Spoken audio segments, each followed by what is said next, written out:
ఇదిగోండి తినండి.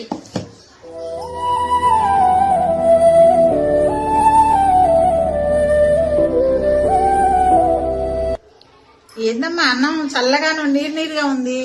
అది వేడి వేడికి గవలయండి. చల్లగా నీరు తిరుగున్నా రాత్రి మిగిలిపోయిన అన్నం తినండి. ఏమైంది? రాత్రి మిగిలిపోయిన అన్నం తినొచ్చు కానీ మేము ఇంతకాలం సంసారం చేశాం. కానీ పొద్దున ఏమన్నావు, కొంచెం పిండి ఉంటే పిల్లలకి దోశ వేసాను వస్తాయా, ఉప్మా వేడి చేసుకుందాం అన్నావు. అవును, నాకు ఆ ఉప్మా పెట్టేశారు. నిన్న అదే పని, ఇవాళ అదే పని. రోజు ఇలా చల్లన్నం మిగిలిందల్లా నాకే దాచిపెట్టి ఆ ఫ్రిడ్జ్ లో పెట్టి నాకెందుకు పెడుతున్నావు? మరి ఇంకెవరున్నారు? ఎవరికి పెట్టాలి? నా కోసం మిగిలిస్తున్నావా ఏంటి? నా ఆరోగ్యం ఏం కావాలి? ముసలోళ్ళు అయిపోయారు కదా. ఏదో ఒక రోజు కొంచెం మిగిలిందంటే వేడన్నం మీద పెట్టు. ముసలోళ్ళు అయిపోతే ఇంక ఇలాగే తింటారు అమ్మాయి. నువ్వు కాకడానికి వచ్చాక నేను వంట చేసినప్పుడు ఎప్పుడైనా నీకు రాత్రి అన్నం పెట్టానా? మిగిలితే మామయ్యో నేను తిన్నామా, మీకు పెట్టామా? పెట్టలేదు కదా. పెట్టలేదు కదా.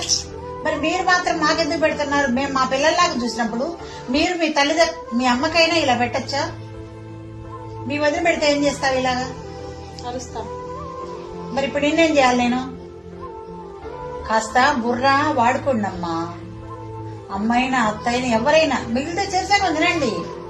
అత్త కూడా చేసాక తినండి. పారేసుకోవడం ఎందుకు అనుకున్నప్పుడు లేదా పొదుపుగా వండుకోండి. కొద్దిగుంటే వేడ కొంచెం ఉందని కదా నేను ఎన్నో రోజులు ఓపిక పట్టి నీకు ఇవ్వాలి మాట చెప్పాను.